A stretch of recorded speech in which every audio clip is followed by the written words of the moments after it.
행복한 흥접실 김사은입니다. 매주 금요일에는 조미애 시인과 함께하는 금요일엔 책이 좋아 지역작가 신간 소개로 함께합니다. 오늘도 표현문학회 회장이신 조미애 시인님 나오셨습니다. 반갑습니다. 안녕하세요. 네, 어떻게 이 계절을 또 보내고 계실까요? 네, 가을이 네. 깊어가고 있는 것 같습니다. 네, 오늘도 우리 감성 촉촉한 문학의 네. 세계로 가보도록 하겠습니다. 오늘은 어떤 작가님의 책을 소개해 주실까요? 오늘은 네. 이 가을에 네. 그 정읍에서 시를 쓰고 있는 네. 박혜숙 시인의 시집을 네. 소개할까 합니다. 네. 네. 시의 화원이라는 시집이에요. 네. 시의 화원. 네. 저희가 꽃밭으로 가게 되겠군요. 네, 맞습니다. 네. 박혜숙 시인 어떤 분이실까요? 박혜숙 시인은 2004년에 문예사조에서 네. 겨울 민들레의 두 편으로 시로 등단했어요. 네. 그래서 한국여성시 정읍지부장, 정읍문인협회 내장문학 동인을 하고 있고요. 한국문화체육관광부와 그리고 전국도서관협회 문학작가로 그 파견 근무도 하고 정읍 학생복지회관 시창작 교실의 강사도 역임한 네.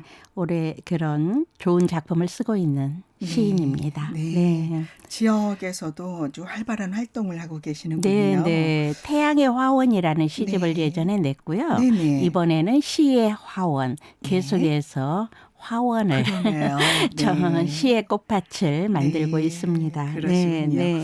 그런데 이제 시도 쓰시지만 또 전국 미술대전에서의 수상 실력도 있는 걸 보니까 네, 맞아요. 그림도 잘하시는 분 같아요. 시도 쓰시고 그림도 네. 그리시고 네. 굉장히 터치가 아주 강렬하고 섬세한 그렇군요. 네. 그러한 그림들을 네. 저도 본 적이 있습니다. 그렇게 강렬한 터치로 또 시의 화원에서는 어떻게 녹여냈을지 궁금하군요. 네. 먼저 작가의 말을 들어보죠. 네, 이 시의 화원이라는 이 시집에서 네. 작가는 마치 긴 한 편의 산문시를 쓴 것처럼 말을 해요. 네. 시의 화원은 자연의 화원이라고 해도 과언이 아닌 네. 동네 주변의 소박하고 아름다운 자연 환경, 그리고 야산, 숲나무, 산책, 오솔길 꽃들이 창작의 길에서 늘 길벗처럼 함께 했다.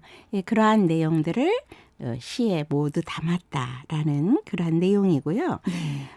하늘 아래 자생하는 생명들의 귀를 세우고 경청을 하며 말을 걸고 그리고 시의 꽃밭을 가꾸듯 꽃을 피운 시가의 음률이 독자들에게도 공감의 울림으로 다가갔으면 하는 그런 간절한 마음이다라고 얘기하고 있습니다. 네. 자연의 모든 것을 그야말로 시적 소재로 삼으시는 그런 시인이시군요. 네. 어떤 작품들이 있을지 궁금한데요. 좀 구성을 좀 말씀해 주시죠. 시의 화원 그 시집은 모두 5부, 5개 부로 나눴는데 이게 남았을 때 시의 주소, 묵도, 구루몽의 낙엽의 부처, 그리고 가을 편지. 이 계절에 많이 맞는 것 같아요.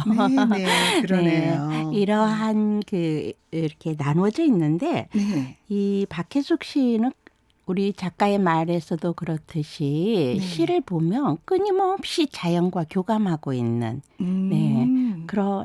정말 자연 속에서 자연을 바라보면서 시를 쓰는구나 하는 걸 금세 알게 됩니다. 그렇군요. 네. 그 대표적인 작품부터 좀 소개를 해 주시죠. 네, 먼저 그 17쪽에 보면 파초라는 시가 있어요. 네.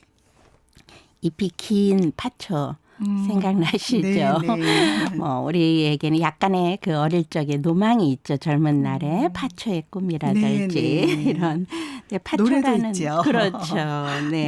파초를 소개해 올리겠습니다. 파초 박혜숙 한 잎이 돋아나 너른들을 덮은 듯하고 새로운 잎들이 너른 잎 따라 한 줄기로 돋아오르니 가지런한 마음의 절개를 담랐구나.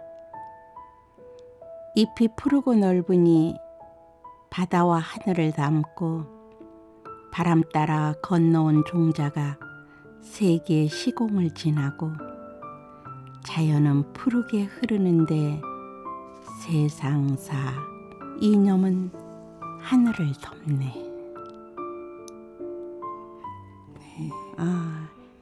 이게 파초의 그 너른 잎, 파초 네. 잎이 굉장히 크잖아요. 길고 네, 크고 넓고. 그런데 이러한 너른 잎들이 다 한 줄기에서 나와가지고 넓게 세상을 덮어가는 거죠.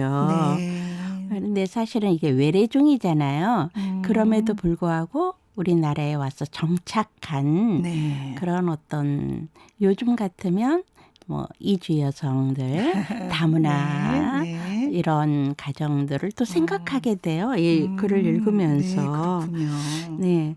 그리고 이 파초를 바라보면 파초 아래서 하늘을 바라보면 하늘마저도 다 덮은 듯 하잖아요. 네.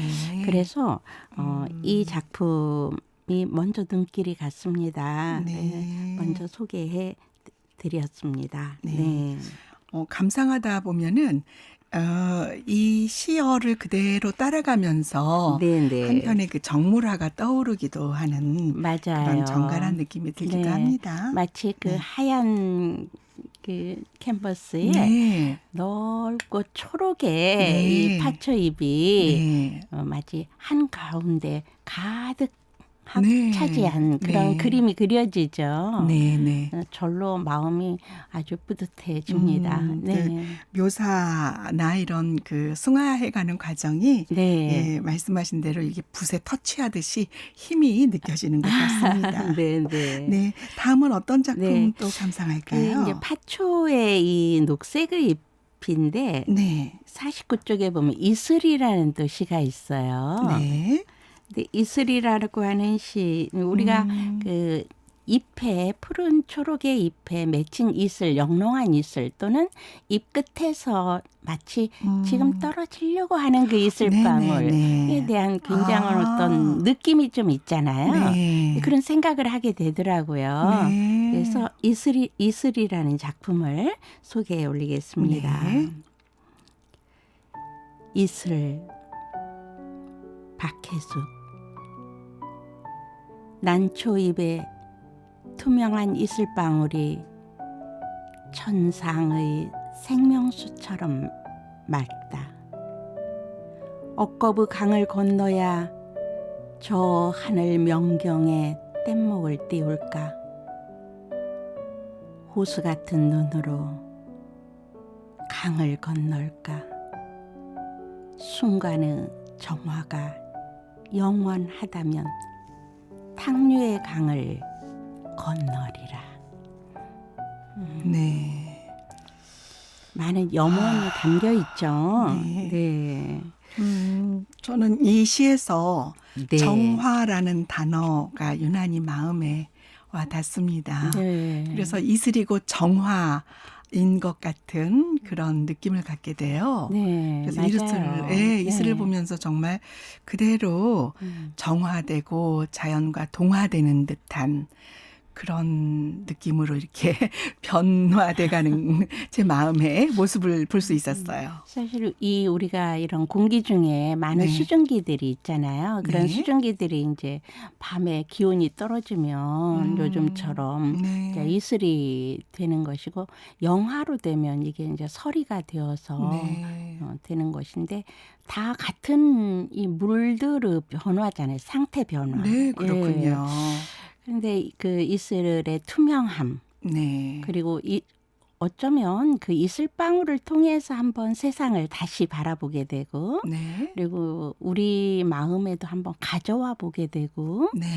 좀 그런 생각을 하게 돼요. 한편의 시가 또는 시어가 그 우리 독자들에게 주는 느낌이라고 하는 것은 네. 그러기 때문에 굉장히 대단하지 않나 이런 생각이 들어요. 네.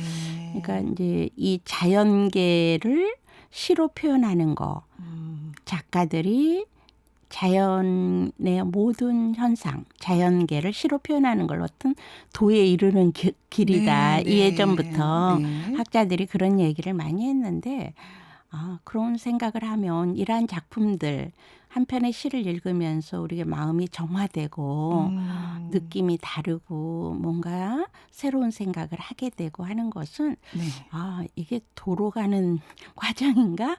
이런 생각도 하게 되더라고요. 네. 네. 우리 박혜숙 시인의 눈을 통해 본 이슬은 결국 그 탕류의 강을 건너서 정화에 이르는 네. 그런 마음이지 않을까. 그래서 시인의 눈으로 함께 보는 게 참 저도 정화되는 것 같이 네, 좋았습니다. 맞습니다. 네. 박혜숙 시인은 네. 대체적으로 시어가 참 간결하거든요. 네. 근데 그 간결하지만 굉장히 풍부한 표현을 네. 하고 있어요. 네. 그리고 주저 없어요. 그냥 네. 명쾌하게 그러네요.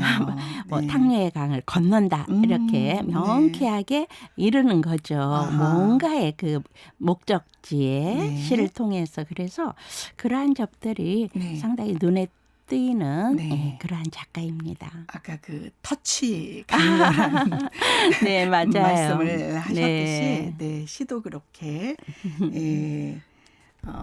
간결하면서도 풍부하면서도 명쾌하게 네. 의도를 드러낼 수 있는 그런 시의 과정이 느껴집니다. 자, 다음 어떤 작품을 또 네. 감상할까요? 저쪽 뒤에 보면 네. 127쪽에 네. 목화가 있어요. 네. 목화 기억나시나요?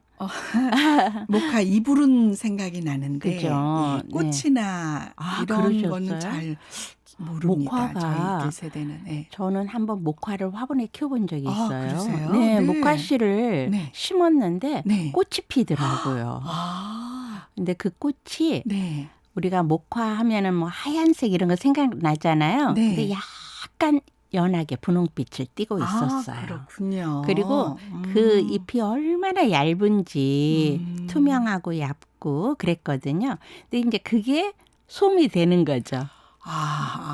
네. 네. 그때 그 솜은 굉장히 사실 단단해요. 네. 처음에는 우리 어릴 적에는 그 목화 씨를 네. 이렇게 따서 먹기도 했어요. 그래요? 네. 먹을 수도 있었나요? 그렇죠. 그러면 새로운 달콤하거든요. 사실을 이게. 알게 되네요. 저는 그 그렇군요. 목화 씨를 먹어봤습니다. 우리 네. 김 PD님 정말 젊으십니다.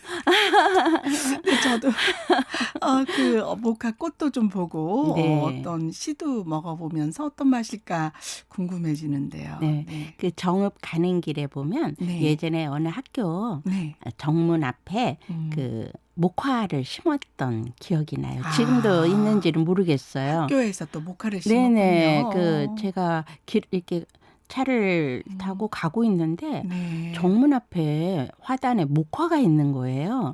그래서 저 그때 굉장히 감동이었어요. 그 학교 교장 선생님 또는 이렇게 네. 관리하시는 선생님의 맞아요. 네, 철학이 참 대단하신 것 같습니다. 감사하죠. 네, 최근에는 몇 년 전에 한 드라마에서 그 목화 꽃다발을 전해준 것이 유래가 되어서 네. 한동안은 또 꽃다발이 꽃다발이 유행하기도 했습니다. 네, 근데 굉장히 단아하고 네. 정갈하고 느낌이 다르더라고요. 네. 그죠. 옛날에는 정말 그 목화씨 하나를 뭐 우리가 문익점 쌤이 그렇죠. 숨겨왔다고 네. 한 그 목화가 네. 이제는 꽃다발로 이렇게 네. 그렇구나 하는 생각하니까 정말 여러 가지가 생각이 되네요. 네. 과연 우리 박혜숙 시인님께서는 어떻게 표현을 하셨을지 궁금합니다. 우리 김 PD님이 한번 소개해 주시면 어떨까요? 네, 그럼 제가 낭독해 드리겠습니다. 목화, 박혜숙. 하얀 솜을 꽃숨에 품고 긴 밤 물레 감듯 포근히 감싸 안는 그리움. 엷은 꽃잎은 화두를 깨듯 천년의 단단한 씨앗으로 비단길을 여는가. 단내 나는 푸른 다래로 오방생물 들여 또 다른 천년을 사는가. 아, 네. 아, 참. 목화의 생애가 한편의 시에서 다 보이죠. 네. 네. 아까 그 우리 조씨님께서 소개해 주신 대로 목화씨의 단내가 난다고 하니까 또 달콤해요. 금방 이 시에 동화될 수 있었어요. 네. 그렇군요. 네. 이게 이제 꽃이 피고 그 엷은 지금 그 잎을 꽃잎을 얘기했는데 정말 투명하리만큼 엷거든요. 네. 그 꽃잎이 이제 단단한 씨앗으로 네. 그 아주 초록의 단단한 마치 작은 볼처럼 처음에는 그러다가 이게 점점 열리면서 그 안에 이제 솜을 네. 근데 그 솜도 사실은 처음에는 굉장히 뭉쳐 있기 때문에 단단하거든요. 네네. 그거를 이렇게 참 풀어서 그렇죠. 예, 네, 그런 솜을 작업들을 탄다고 많이 하잖아요. 봤습니다. 네. 그걸 다 뽑아서 네. 솜을 타서 예전에 우리 어머님들이 그 명주잎을 만드시던 네. 그런 과정까지도 이렇게 상상이 되고 네. 예전에 목화씨 한번 씹었던 기억도 나고 이래가지고 아, 네. 굉장히 아주 이 시에 또 눈이 갔습니다. 네. 기회가 되면 또 목화도 한번 심어보고 싶기도 합니다. 네. 네. 자, 다음 또 어떤 작품 감상해 볼까요? 그 사실은 이 박혜숙 시인의 네. 어떤 심성이랄까 품성이랄까 시심이랄까 네. 이러한 것들을 모두 엿볼 수 있는 시가 12쪽 앞쪽에 있어요. 아, 그렇군요. 네네. 어떤 시일까요? 등을 밝히다라고 하는 네. 그러한 네. 작품입니다. 네. 제가 소개해 올리겠습니다. 등을 밝히다. 박혜숙. 이름 없는 무명등 하나 초한지 오롯이 붙여 연꽃송이 피어오르면 어느 눈 밝은 암자절 처마 밑에 매달아 놓겠네. 주소 없는 무명등에 촛불 밝히고 이슬 같은 꽃잎 피어나거든. 너도 나도 모를 내 생의 인연 하나 환히 걸겠네. 네. 등을 밝히다 감상하셨습니다. 아, 이 시도 굉장히 우리가 그 절의 연등 네. 생각나죠. 구도의 맞아요. 과정 같고요. 네, 박혜숙 네. 시인의 많은 작품에서 어떤 그런 구도자적인 네. 그러한 모습을 네. 우리가 알게 돼요. 근데 본인의 그 개인적인 구도의 과정이 아니라 그 구도를 통해서 세상 사람들과 그 평안을 공유하고 싶은 그런 그야말로 재생의세의 마음이 네. 담겨 있는 것 같습니다. 맞습니다. 네. 언젠가 제가 어느 여행길에 네. 우리가 여행을 가다 보면 성당도 가게 되고 네. 사원도 가게 되고 절도 가게 되고 그렇죠. 많이 그러잖아요. 네. 그런데 어느 절에 갔는데 노란색 연등이 줄줄이 매달려 있더라고요. 네. 굉장히 인상적이었고요. 그 노란색 연등을 보고 저도 느끼는 바가 굉장히 많았어요. 그 당시에. 네네. 메모도 하고 그랬는데 우리 박혜숙 시인의 이 무명등 네. 그 등이 매달려 있는데 보통 4월 초파일 즈음 해서 보면은 다들 그 아래 이름들을 달잖아요. 축원을 네. 그렇죠. 드림으로써. 그런데 이게 무명등이라는 이름 없는 등이었던 것 같아요. 네. 그런데 그곳에 불을 밝히는 그 심경. 네. 그러면서 무언가 긴 그 염원을 네. 뭐랄까 새로운 인연을 그 이승과 저승 사이에 또는 내생에 대한 인연 네. 또 이승에 대한 인연 이러한 인연을 빌어보는 이 박혜숙 시인의 심성이 고스란히 담겨 있는 그런 작품이 아닌가 싶습니다. 네, 그렇군요. 네, 본인의 그 성찰과 더불어서 모든 사람들의 네. 어떤 인연을 소중하게 여기는 그런 마음도 따뜻하게 담겨 있는 것 같습니다. 자, 또 마지막으로 다른 작품 한 편만 더 소개해 주시겠어요? 그러면은 네. 박혜숙 시인의 얼마만큼 이 고향에 대한 네. 사랑이 담겨 있는가라는 그것을 알 수 있는 146쪽에 있는 네. 고향무정이라는 작품이 있어요. 예. 그래서 이 고향무정이라는 작품을 한 행씩 우리 김 PD님하고 낭독하면서 박혜숙 시인의 시를 마무리하면 어떨까 싶습니다. 네, 좋습니다. 네. 네, 고향무정 박혜숙. 그리운 것들은 모두 떠나갔다. 겨울 들녘은 더욱 을씨년스럽다. 사방팔방으로 쭉쭉 뻗은 도로가 곡선은 찾아볼 수 없는 직선뿐이다. 동네 고삿길도 모정도 흙숨을 들이킬 수 없다. 유일한 건 산과 들과 동진강 젖줄이 희망이며 이웃과 이웃을 이어지는 작은 골목들이 정이며 소통이다. 구불구불 작은 고삿길마다 곡선이 주는 정겨움과 향수를 부르던 시냇가도 정비를 했다. 선이 굵은 고향길이 왠지 낯설은 타양 같다. 한백년 우뚝 서 있는 정자나무가 쓸쓸하다. 남아있는 사람들만이 구목처럼 고향을 지키고 아이들 소리도 잘 들리질 않는다. 시골길이 수행도량처럼 고요해졌다. 송아지 염소 울음도 더 이상 들리지 않는다. 이따금 컹컹 개 짖는 소리만 정적을 깨고 이웃과 이웃도 조용하다. 타지의 자식들 자동차만 들락거리고 한 겨울철이나 되어야 동네 모정엔 사람 소리가 지글지글 읽는다. 네. 지금 현재 어떤 시골의 고향의 그런 풍경이 아닌가 싶어요. 네. 감히 말씀드리자면 정말 수작입니다. 네. 그리고 또 제안해 주신 대로 한 행씩 이렇게 같이 읽는 그 낭독의 새로움도 네, 참 좋았어요. 네, 훨씬 또 이렇게 뭐랄까 리듬감, 온율 네. 그리고 그 정경을 생각할 수 있는 여유까지 그렇게 주신 것 같습니다. 정경을 공유할 수가 있어 더 좋아요. 네, 그러네요. 공유라는 표현 참 좋습니다. 네.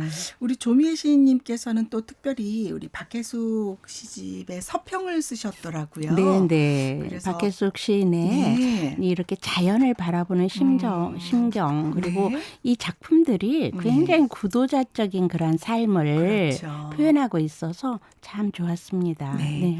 네, 그럼 마지막으로 한 말씀만 들으면서 정리를 하도록 하죠. 네. 문학 창작이라고 하는 것이 결국은 그 근본이 자연에 있다. 네. 라는 생각을 버릴 수가 없어요. 그래서 항상 염두에 두면서 글을 쓰시는 분들 또 글을 읽는 분들 모두 자연을 보다 많이 바라보고 교감할 수 있는 그러한 기회가 많았으면 좋겠습니다. 네.